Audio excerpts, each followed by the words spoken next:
하나님 말씀 보도록 합니다. 하나님 말씀은 이사야서 63장 1절에서 6절까지입니다. 한 절씩 교독하도록 합니다. 63장 1절에서 6절까지입니다. 에돔에서 오는 이 누구며 붉은 옷을 입고 보스라에서 오는 이 누구냐? 그의 화려한 의복 큰 능력으로 걷는 이가 누구냐? 그는 나이니 공의를 말하는 이요 구원하는 능력을 가진 이니라.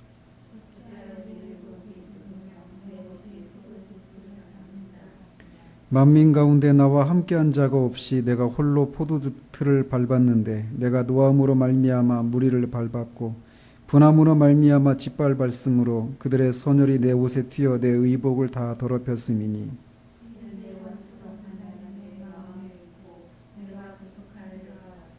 내가 본즉 도와주는 자도 없고 붙들어주는 자도 없으므로 이상하게 여겨 내 팔이 나를 구원하며 내 분이 나를 붙들었음이라. 내가 노함으로 말미암아 만민을 밟았으며 내가 분함으로 말미암아 그들을 취하게 하고 그들의 선혈이 땅에 쏟아지게 하였느니라. 아멘.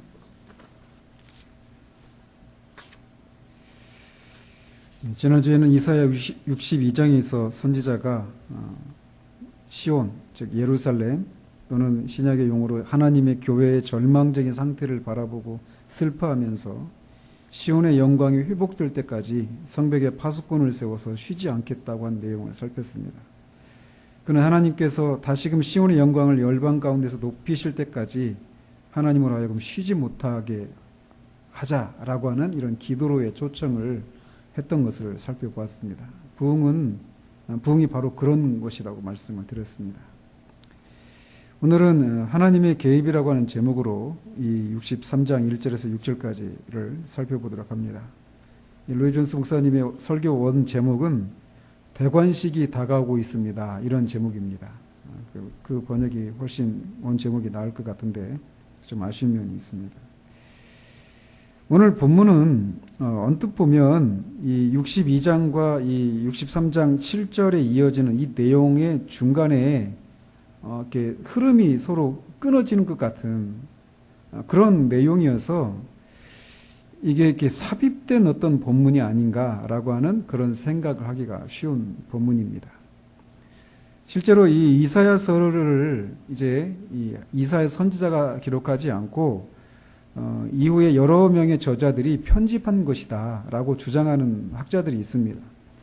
그래서 그런 학자들이 이제 그렇게 주장하는 근거 중에 한 구절이 바로 이 본문이에요. 그래서 우리가 62장 1절에서 그 12절까지 그리고 7절 이하부터 63장 7절 이하 이 내용이 12절이 7절로 이어지거든요. 이 내용상. 그래서 이 63장 1절에서 6절까지는 이 선지자의 기도 사이에 뭔가 이렇게 맞지 않는 내용이 이렇게 삽입된 것처럼 보인다라는 것이죠. 그러니까 합리적으로 생각하면 그런 생각을 할 수 있다라는 것입니다. 그러나 로이 존스 눈앞에 펼쳐지는 절망적인 상황을 인해서 낙심하고 지쳐있는 하나님의 자기 백성의 공경을 아시고 그들을 위로하고 힘을 불어 넣으시려고 하기 위해서 취하시는 하나님의 특이한 행동 방식 중에 하나다라고 그런 말하고 있습니다. 지난주에 살핀 대로 선지자가 보는 이 시온의 상태는 하나님께 버림을 받고 황폐한 상태 가운데 있고 이방이 조롱하고 있는 절망적인 상황이었습니다. 그래서 그런 상황을 바라보고 선지자는 큰 슬픔 가운데서 시온이 다시금 이방 가운데서 높이 들려질 날을 하나님께서 허락하실 때까지 자신은 쉬지 않겠다라고 또 그렇게 그 날을 위해서 기도할 것을 권면하고 있습니다. 그러나 그런 일이 일어나기까지 지치지 않고 기도한다라고 하는 것은 결코 쉬운 일이 아니라는 것을 우리는 압니다. 때로는 지치고 낙심천만해서 손을 늘어뜨리고 말게 되는 일이 일어나기 쉽다라는 거죠. 하나님은 그런 것들을 아시고 자기 백성들이 그런 싸움에서 지치지 않고 용기를 가지고 계속해서 싸울 수 있도록 하시기 위해서 선지자에게 일종의 환상을 보여주시는 것이 바로 오늘 본문에 보이는 모습이라고 로이 존슨은 주장합니다. 우리가 치르는 싸움에서 격려를 필요로 하는 사람들입니다. 만약 하나님께서 시시때때로 우리에게 이런 종류의 격려를 허락하시지 않는다라면 우리 모두는 계속해서 전진해 나가는 것은커녕 우리가 마땅히 머물러야 할 그 자리에서 머물러 있는 것조차도 가능하지 않은 것이 바로 우리들입니다. 하나님은 그런 우리들의 연약함을 아시고 때로는 이런 기이한 방식으로 자신의 백성들에게 용기를 불어넣으신다라는 거예요. 지금 선지자를 통해서 하나님께서 지금 이 본문에 보이는 이런 일종의 환상을 통해서 절망적인 시온의 상태를 인해서 그 영광이 회복될 때까지 기도하기를 작심하고 기도를 하고 있는 선지자로 하여금 결국 그 일을 하다가 결국은 지치는 때가 있을 것인데 그런 상황에서 지치지 않도록 하기 위해서 이런 환상을 허락하고 계시다라는 거예요. 마치 잔뜩 구름이 낀 하늘을 뚫고 간간히 이 강렬한 햇빛이 비치는 것처럼 선지자가 맞닥뜨리고 있는 것 같은 그런 어둡고 슬프고 피곤하고 지치기 쉬운 상황 가운데서 우리로 하여금 넘어지지 않도록 하나님은 이런 일을 해오셨고 지금도 그런 일을 이 선지자에게 허락하신 이 일들을 하고 계시다라는 거예요. 이것은 교회적으로도 그렇고 개인적으로도 그렇습니다. 만약 하나님께서 이렇게 우리로 하여금 우리에게 이런 위로와 이런 격려가 없다면 여기 있는 우리 모두는 우리가 직면해야 할 여러 가지 영적인 난제들에 짓눌려서 한 걸음도 나가지 못하고 말 것입니다. 그러나 하나님은 이런 우리를 아시고 종종 이런 기이한 일들을 하신다라는 거예요. 그래서 성경은 우리가 마땅히 행해야 할 목록들의 단순한 한만이 아니라 때로는 우리를 격려하기 위해서 주어진 것이기도 합니다. 하나님은 오늘 본문에서도 선지자로 하여금 예루살렘의 영광이 회복되기를 위해 기도하는 이 일을 지속하는 데 지치지 않도록 격려하기 위해서 선지자의 기도 중에 일종의 환상을 보여주고 계신 거예요. 그렇다면 선지자가 본 환상의 내용은 무엇이었습니까? 1절에 있는 것처럼 에돔에서부터 한 사람이 올라오는 것을 본 거예요. 보스라에서부터 올라오는 한 사람을 본 겁니다. 여기 보스라는 에돔의 수도입니다. 에돔의 수도인 보스라에서 올라오는 한 사람에 대한 환상을 선지자가 본 거예요. 그런데 그 사람은 화려한 의복을 입고 큰 능력으로 걷고 있었습니다. 큰 능력 가운데 당당하게 걸어 올라오고 있는 한 사람을 본 거예요. 그런데 특이한 것은 이 절에서 말하고 있는 것처럼 그가 입은 옷이 포도즙 틀을 밟은 것처럼 붉었다라는 것입니다. 즉 그의 옷이 피로 얼룩져 있었어요. 왜 피로 얼룩져 있었을까요? 그것은 그가 전쟁과 전투를 치렀기 때문입니다. 어디에서요? 에돔에서부터. 에돔에서 그 전쟁과 전투를 치르느라 그의 옷이 피로 얼룩져 있는데 큰 능력 가운데 화려한 의복을 입고 큰 능력 가운데 당당하게 걸어오고 있는 그런 모습을 선지자가 환상 중에 본 겁니다.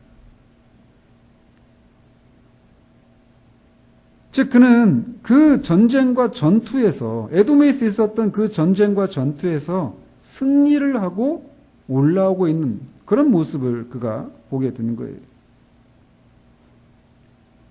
그렇다면 선지자가 본 이 환상이 무엇을 의미하길래 예루살렘의 영광이 회복되기를 위해서 기도하다가 지치고 낙심할 수 있는 선지자로 하여금 용기와 격려를 불러일으키는 것인가? 라고 하는 것을 우리가 살펴봐야 합니다. 그것을 살펴보기 전에 먼저 성경에서 에돔이 영적으로 무엇을 의미하는지를 알아보아야 합니다. 우리가 알다시피 에돔은 야곱의 쌍둥이 형인 에서로부터 나온 족속입니다. 그런데 에서는 한 그릇 팥죽의 장자권을 팔아버린 사람이에요. 즉 에서라고 하는 사람은 세상의 사고방식에 젖어서 하나님의 성령의 일들을 귀하게 생각하지 않는 사람의 전형입니다.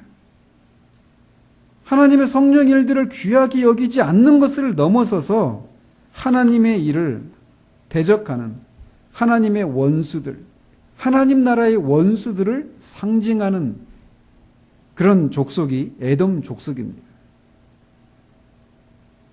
그래서 실제로 에돔이 이스라엘 백성이 출애굽을 해서 가나안 땅으로 돌아갈 때 이들이 그 땅을 지나지 못하도록 합니다. 그리고 계속해서 그 이스라엘을 괴롭히는 그런 관계였어요.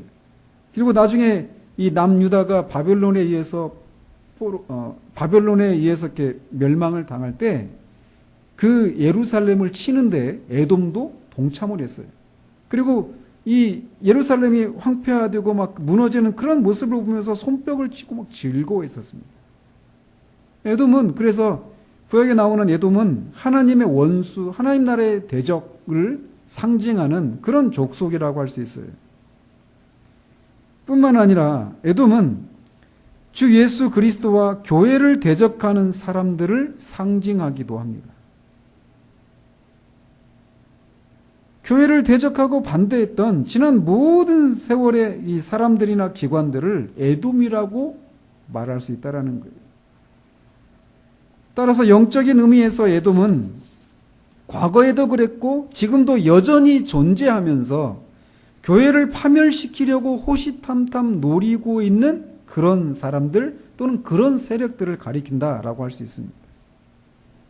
그런데 지나온 교회 역사를 살펴보면 때로는 이렇게 교회의 원수인 예수 그리스도의 원수인 이 에돔이라고 하는 이 세력이 우세하게 보일 때가 있었다라는 거예요. 그리고 이사야 선지자가 보았던 이 처했던 당시의 상황이 바로 그런 상황이었습니다. 에돔이 우세한 그리고 에돔에 의해서 예루살렘이 황폐화된 그런 상황이었던 것입니다. 바로 그런 상황에서 선지자는 에돔에서의 전투에서 승리하고 보무도 당당하게 큰 위험 가운데 올라오는 한 사람을 환상 중에 보고 있는 것입니다. 실제 상황은 에돔이 이스라엘의 패망을 보면서 즐거워하고 손뼉을 치는 상황이었어요. 그런데 하나님은 선지자에게 눈에 보이는 그 실제 현상 그 너머에 시온의 원수인 에돔을 물리치고 올라오는 한 사람의 당당하고 권능 있는 모습을 보게 하심으로써 그를 위로하고 격려하고 있는 것입니다. 마찬가지로 지난 2000년의 교회 역사 속에서도 교회가 교회를 무너뜨리고 파멸시키려고 있는 힘을 다해 애를 쓰는 에돔에 의해서 교회가 거의 생명력이 끊어진 것 같은 상황에 처할 때마다 교회는 항상 이 본문으로 돌아오곤 했습니다. 이 본문은 그런 상황 가운데 있는 하나님의 백성들로 하여금 용기와 힘을 불어넣어주는 그런 본문이었기 때문에 그래요. 오랜 동안 하나님의 교회가 다시금 생명력을 회복하고 세상 가운데서 높이 여김을 받고 그런 교회를 통해서 하나님이 세상 가운데 존귀와 영광을 받으시기를 위해서 기도해 오지만 아무런 일도 일어나지 않고 오히려 상황이 더욱 암울한 상황으로 치달아가는 상황 가운데 있는 교회가 항상 그럴 때마다 이 본문으로 돌아왔다는 것입니다. 그렇게 오히려 교회의 회복을 위해서 기도하는 시간이 오래 지속되었음에도 불구하고 아무런 일도 일어나지 않고 오히려 더욱 상황은 반대로 치달아가는 것 같은 그런 속에서 깊은 의심과 회의가 밀려오고 교회의 회복을 위한 기도의 힘은 잃어버리기 쉽습니다. 상황은 그래서 마치 그런 상황이 계속될 것 같고 아무런 소망이 없는 것 같은 그런 상황 가운데 우리가 처할 때가 있다는 거예요. 그러나 바로 그때 이 환상은 그런 교회를 우리를 새롭게 한다라는 것입니다. 우리는 이 환상이 우리에게 보여주는 것을 인해서 새로운 용기와 힘을 얻고 계속해서 기도할 수 있게 된다라는 것입니다. 성벽 바로 아래 원수들의 고함 소리와 그들이 가진 무기와 사기 충천한 그런 모습을 바라보면 망루에 서 있는 파수꾼의 다리에는 힘이 빠지게 됩니다. 그리고 그러기를 오랜 세월을 보내야만 하기도 합니다. 그리고 아무런 소망도 없어 보이는 상황이 지속됩니다. 그런데 갑자기 성벽에 있던 파수꾼이 소리를 칩니다. 그것은 그가 그 원수들 너머에서 한 사람이 올라오는 것을 보았기 때문이에요. 그리고 그는 외칩니다. 저게 누구인가? 저기 에돔에서 보스라에서 피로 얼룩진 옷을 입었음에도 불구하고 보무도 당당하게 큰 권능 가운데 올라오는 저 사람은 누구인가? 라고 외치는 거예요. 지금 이 시점에서 우리가 해야 할 일이 바로 이것이라는 것입니다. 그렇게 절망적이고 어두운 상황 가운데서 유일한 소망인 그 한 사람을 바라보는 것, 그것이 우리가 해야 할 일이라는 거예요. 교회 밖의 원수들, 과학과 물질주의와 종교다원주의와 동성애와 세력을 더해가는 이교도들 뿐만 아니라 교회 안에 세속주의와 형식주의와 오염된 교리와 결함 있는 정통과 생명이 없는 죽은 정통을 바라보고 절망하고 기도할 용기를 잃어버린 데에서 우리의 시선을 돌려서 이 유일한 소망이신 분, 에돔에서 원수를 물리치고 승리하며 올라오는 이분을 바라보아야 한다라는 거예요. 이것이 우리가 기도 가운데 용기를 잃어버릴 때 취해야 할 방식입니다. 그리고 하나님은 그런 자기 백성을 이런 것을 통해서 그들에게 용기를 불러일으켜 주신다라는 거예요. 우리가 직면한 고통과 문제들과 원수들을 너무나 많이 바라보고 이 한 분을 바라보지 않는 데서 우리는 절망과 낙심을 인해서 기도한 우리의 손이 오그라지는 일들이 너무나 많다라는 것입니다. 그렇다면 선지자가 보는 것은 무엇입니까? 첫째, 그가 보는 것은 그 올라오고 있는 사람의 영광입니다. 1절에 그의 화려한 의복, 큰 능력으로 걷는 이가 누구냐라고 묻습니다. 여기서 걷는이라고 번역된 말은 스투프, 영어로 스투프 또는 밴딩 이런 뜻이에요. 그러니까 구부러져 있다 이런 뜻입니다. 즉 앞뒤로 가해지는 엄청난 힘으로 구부정한 자세로 걷는 그런 모습을 가리키는 거예요. 그런데 큰 권능으로 화려한 의복을 입고 큰 권능으로 구부러진 채 걷는 거예요. 그러니까 영광이 가려진 듯한 그런 모습이 어우러져 있는 그런 모습으로 올라오고 있는 것입니다. 선지자는 절망과 낙담에 빠진 백성들에게 에돔에서 올라오는 한 사람의 영광과 당당함과 그 존엄과 위엄과 능력을 보라고 외치고 있는 거예요. 여기 에돔에서 벌어진 큰 싸움에서 이긴 한 사람이 올라오고 있다는 것입니다. 그 올라오는 그는 큰 싸움을 치르고 그 싸움에서 승리한 사람입니다. 그가 누구이십니까? 바로 이 땅에 저와 여러분과 같은 인간의 모습으로 오신 하나님의 아들, 우리 주 예수 그리스도이십니다. 그는 교회의 원수를 무찌르느라 선열히 낭자해 주셨으나 승리하신 우리의 구원자이십니다. 우리가 처한 모든 상황에서 바라보아야 할 것은 바로 이것이. 이사야서는 66장으로 되어 있는데 통상적으로 1장에서 39장까지는 이 이스라엘 백성들을 향한 하나님의 심판에 대한 예고, 또 이스라엘 주변에 있는 그 백성들이 심판에 대한 예고가 주를 이루고 있습니다. 그러면서 이 40장부터 새로운 국면을 맞이하는데 그 새로운 국면을 맞는 40장에서 선지자는 이렇게 말합니다. 외치는 자의 소리여 이르되 너희는 광야에서 여호와의 길을 예비하라. 사막에서 우리 하나님의 대로를 평탄하게 하라. 골짜기마다 도두어지며 산마다 언덕마다 낮아지며 고르지 아니한 곳이 평탄하게 되며 험한 곳이 평지가 될 것이요 여호와의 영광이 나타나고 모든 육체가 그것을 함께 보리라.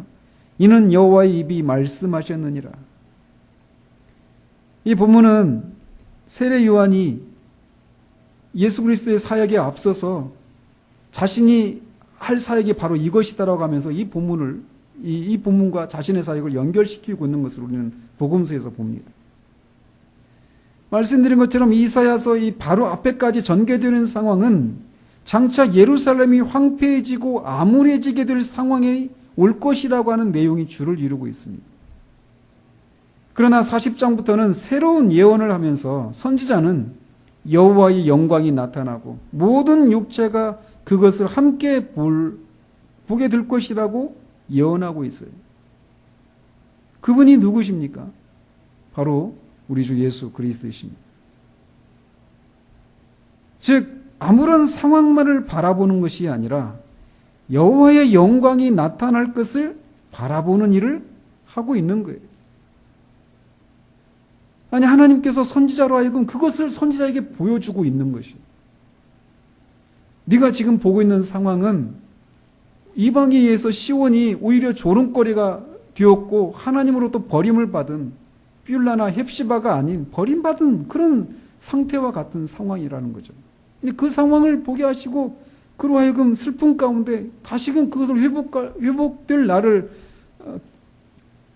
기다리면서 쉬지 않고 기도하겠노라고 하지만 그 일을 지속할 수가 없다라는 거예요. 그 일을 지속할 수 있기 위해서는 그 영광을 보아야 한다는 것입니다. 그래서 하나님이 선지자에게 그것을 보게 하시는 거예요. 그리고 이런 것은 이 이사야 선지자뿐만 아니라 시편 기자나 하나님의 사람들이 늘 취해왔던 방식이기도 합니다. 눈앞에 보이는 암울한 상황만을 바라보는 것이 아니라 그 암울한 상황 넘어 영광을 바라보는 거예요. 교회가 원수들에 둘러싸여 생명력을 잃어버린 상황 가운데 있습니다. 그리고 세상은 그런 교회를 향해 조롱합니다. 교회가 하나님의 교회라며. 그런데 지금 너희들의 처지를 봐라. 과연 너희들의 모습이 과연 하나님의 교회라고 부를 수 있는가? 오히려 세상이 교회를 모두 대적하고 있지 않은가? 그런 상황 속에서 우리는 버림을 받은 것 같고 우리의 소망이 헛된 것처럼 느껴집니다. 그러나 우리는 그런 상황 속에서 히브리서 기자처럼 아니다. 오직 우리는 영광과 존귀로 관쓰신 예수를 본다라고 말을 해야 한다는 거예요. 우리가 혼자 버림을 받은 것 같지만 그렇지 않은 것은 이렇게 존귀와 영광으로 관쓰신 영광의 하나님의 아들이 우리 편이라는 사실을 붙드는 데서 나옵니다. 만약 예수가 단지 사람에 불과해서 우리가 해야 할 것이 그냥 그가 살았던 삶의 방식을 모방하면서 사는 것이 전부라면 우리에게는 아무런 소망이 없습니다. 차라리 교회는 문을 닫는 것이 낫습니다. 그러나 우리가 바라보는 그분은 단지 사람에 불과하신 분이 아니라 영원 불변하시고 화려한 영광과 존귀로 관을 쓰시고 원수를 물리치시고 승리하신 영광의 하나님이시라는 겁니다. 선지자는 그 보스라에서 올라오는 그 사람을 보면서 그가 누구냐라고 묻습니다. 그러자 그 사람은 그는 나이니 공의를 말하는 이요 구원하는 능력을 가진 이라고 대답합니다. 그렇습니다. 우리 주님은 공의를 말하시는 분이십니다. 즉 우리 주님은 죄로 인해서 거짓과 불의와 수치로 가득한 이 세상에 의의를 주시고 의의를 회복하시기 위해서 오신 분이라는 거예요. 그래서 그를 믿는 자마다 하나님 앞에 의롭게 여겨질 수 있도록 하시기 위해서 그분이 오셨다라는 것입니다. 그를 믿는 자마다 의롭다고 여김을 받는 것, 그것이 바로 구원입니다. 그는 구원하는 능력을 가지신 분이십니다. 죄로 인해 의가 상실되고 불의와 수치와 허영과 거짓으로 점철된 이 세상에 의가 거하는 바 새롭고 거룩한 의의 나라를 건설하시기 위해서 그분이 이 땅에 오셨어요. 선지자는 낙담한 하나님의 백성들에게 바로 그분을 바라보라고 말하고 있는 것입니다. 선지자는 계속해서 그에게 묻습니다. 어찌하여 내 의복이 붉으며 내 옷이 포도즙 틀을 밟는 자 같은가? 그러자 그는 대답하기를 만민 가운데 나와 함께한 자가 없이 내가 홀로 포도즙 틀을 밟았는데 내가 노함으로 말미암아 무리를 밟았고 분함으로 말미암아 짓밟았으므로 그들의 선혈이 내 옷에 튀어 내 의복을 다 더럽혔으니 라고 3절에서 말합니다. 또 6절에 내가 노함으로 말미암아 만민을 밟았으며 내가 분함으로 말미암아 그들을 취하게 하고 그들의 선혈이 땅에 쏟아지게 하였느니라 라고 대답합니다. 즉 그가 그의 노와 분노를 원수들을 향해 쏟고 그 원수들을 짓밟았으므로 자신의 의복이 그 원수들의 선혈로 얼룩졌다라고 말하고 있어요. 여기에 우리의 유일한 소망과 위로가 있습니다. 그는 이 땅에 마귀의 일을 멸하시기 위해 오셨습니다. 그는 십자가에서 마귀와 그를 따르는 통치자들과 권세자들을 물리치셨습니다. 그리고 그에게 포로로 잡혀있던 자신의 백성들을 해방시키시고 그들로 하여금 하나님 아버지를 섬기는 백성 삼으셨습니다. 그것을 통해 하나님께 영광을 돌리셨어요. 하나님의 아들이신 분이 이 땅에 오신 1차적인 목적은 바로 이렇게 아버지의 영광을 위해서입니다. 의롭고 거룩하게 창조한 이 세상을 타락하게 만들고 불법으로 이 세상을 찬탈한 마귀의 권세를 물리치시고 다시금 의를 회복하시는 것을 통해 하나님 아버지를 영화롭게 하시기 위해서 이 땅에 오신 것이에요. 자신은 이 일에 자신이 붙들렸다라고, 그의 분이 자신을 붙들었다라고 말을 합니다. 즉 주의 전을 사모하는 열심이 자신을 삼켰다라고 하는 말이 의미하는 것이 바로 이거예요. 우리 주님의 마음을 사로잡았던 것은 하나님 아버지를 영화롭게 하는 것이었습니다. 그분을 영화롭게 하는 것, 의를 다시금 회복시키시는 걸 통해 하나님을 영화롭게 하시는 것, 그것이 이 땅에 오신 주님의 목적이에요. 지금도 우리 주님은 교회의 원수들을 향해서 이런 열심을 가지고 계십니다. 그러나 우리가 그런 주님을 바라보지 못하고 우리가 처한 상황만을 바라보면 암울하고 낙심천만하기 쉽습니다. 그러나 하나님의 영광을 위한 열심에 삼켜진 바 되신 분이 교회의 원수들을 향해서 그의 노와 분노를 쏟으시고 지금도 그 일을 하시고 또 하실 것이라는 거예요. 그런 분을 바라봐야 한다는 것입니다. 그가 이 일을 하실 때 그의 옷에 원수의 선혈이 튀어서 포도즙 틀을 밟은 것처럼 얼룩해졌습니다. 그는 원수를 짓밟으셨어요. 그리고 승리하시고 원수를 정복하셨습니다. 그런데 그가 이 일을 할 때 그는 혼자서 이 일을 했다라고 3절 4절에서 말을 하고 있습니다. 만민 가운데 나와 함께한 자가 없이 내가 홀로 포도즙 틀을 밟았는데, 또 뒤에서도 내가 구속할 해가 왔으나 내가 본즉 도와주는 자도 없고 붙들어주는 자도 없으므로 이상하게 여기 내 팔이 나를 구원하며 내 분이 나를 붙들었음이라 라고 말합니다.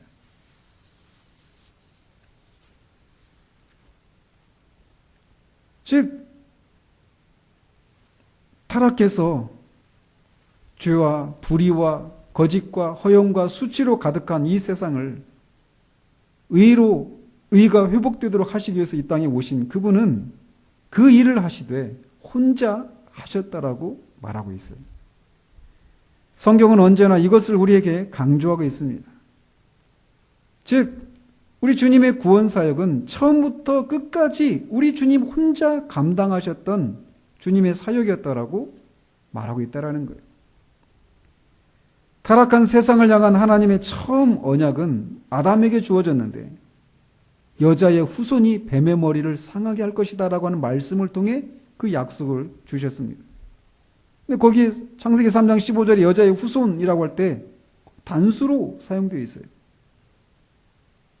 또 아브라함에게도 네 후손을 통해서 모든 민족이 복을 받게 할 것이다라고 하는 것을 이 세상을 구원하시겠다라고 하는 그 약속을 그렇게 말씀하셨는데 그 후손이라고 말할 때도 네 후손이라고 말할 때도 단수였다라는 것입니다.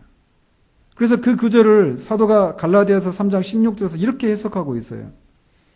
이 약속들은 아브라함과 그 자손에게 말씀하신 것인데 여럿을 가리켜 그 자손들이라 하지 아니하시고 오직 한 사람을 가리켜 내 자손이라 하셨으니 곧 그리스도라. 실제로 우리 주님은 혼자서 이 일을 감당하셨습니다. 우리 주님이 구원을 이루시는 마지막 날을 그 마음을 회상해 보십시오. 그는 십자가에서 사단과의 마지막 결전을 앞두시고 겟세마네 동산에서 기도하실 때 혼자서 기도하십니다. 잡히신 후에도 제자들은 모두 도망가고 십자가에 홀로 달리셨습니다. 대제사장과 바리새인들과 지나가는 사람들이 모두 십자가에 달리신 우리 주님을 보면서 비웃었습니다. 심지어 한편 강도도 비웃었습니다.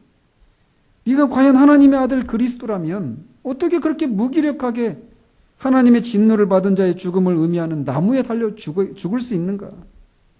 네가 하나님의 아들이라면 십자가에서 내려와라. 그러나 그는 내려오지 않고 끝내 십자가에서 죽으십니다. 그리고 무덤에 장사되셨어요. 그리고 모든 것이 끝나버렸습니다. 이 모든 과정에 그는 철저히 혼자이셨습니다. 모든 것이 끝나버렸어요. 그러나 그 끝은 새로운 시작이었습니다. 그는 패배한 것 같은 십자가에서 마귀를 무찌르셨습니다. 죽음으로 마귀의 권세를 물리치셨어요. 그래서 마귀, 그 강한 자를 결박하시고 강한 자에게 사로잡혀 있었던 당신의 백성들을 해방시키셨습니다. 그리고 부활하시고 죽음의 권세를 이기고 승리하셨습니다.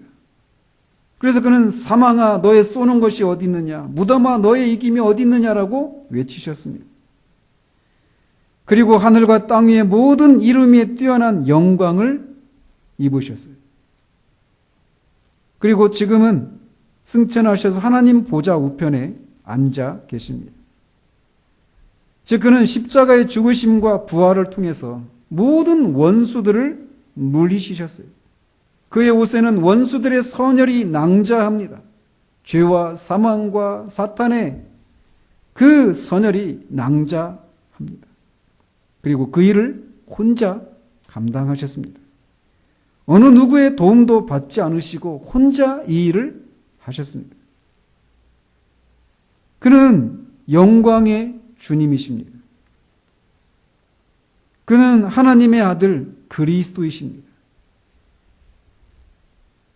저와 여러분이 믿는 기독교의 본질은 바로 이 영광의 주님이 다시 오신다라는 것에 있어요. 그분이 오셔서 대관식을 치를 날을 우리는 보고 기다리는 것입니다. 그가 다시 오셔서 영광의 주님으로 오셔서 대관식을 치르시고 그의 백성들과 영원히 다스리는 날을 우리는 기다리고 있는 거예요. 기독교 본질은 바로 그것입니다. 우리가 기다리는 분은 바로 그런 주님이시죠. 그 영광스러운 주님이라는 것입니다. 부흥이 뭐냐? 바로 주님이 그런 분이시라고 하는 것을 교회에게, 세상에게 보이시는 거예요.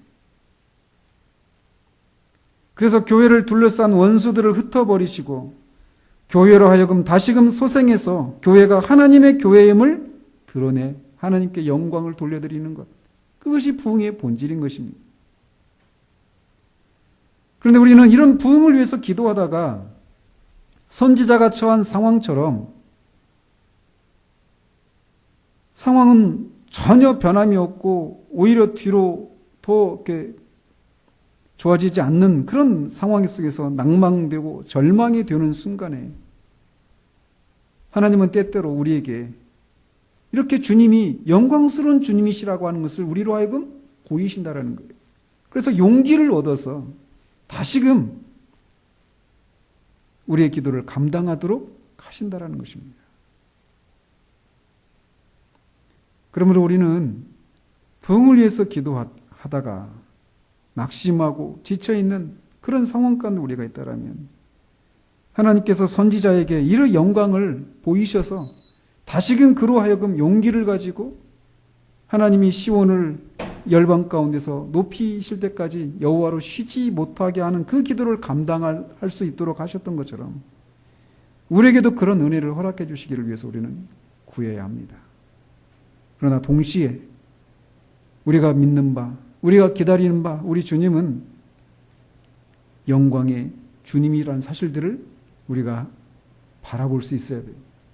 그리고 그것을 인해서 우리의 상황을 인해서 낙심되고 절망되는 상황 가운데서 그렇게 바라보는 것이 우리로 하여금 용기를 불러일으키는 지금까지 하나님의 사람들이 계속 취해왔던, 교회가 계속 취해왔던 그런 방식이라는 것들을 기억하고 우리의 영광의 주님을 바라볼 수 있어야 됩니다.